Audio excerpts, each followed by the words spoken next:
Hey guys, this is Matt from the Geek Circle, and in this video we're going to be doing some electronics with the MX key switches.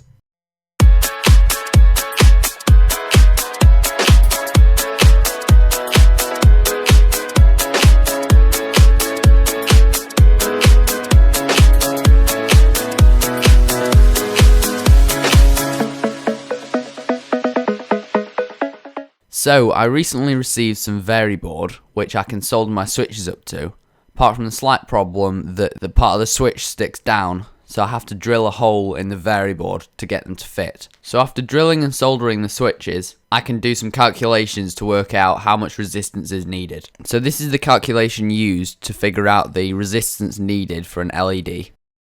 Our input voltage is 9 volts, and our LED drop is 1.8 volts for red and 3.5 volts for blue.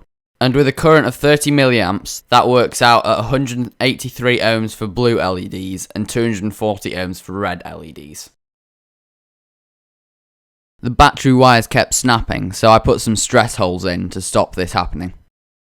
In the end, this was my result, which I was pretty happy with. If you've liked this video, leave a like, make sure to subscribe, check out some of my social media, the links will be in the description. Thank you guys for watching, bye.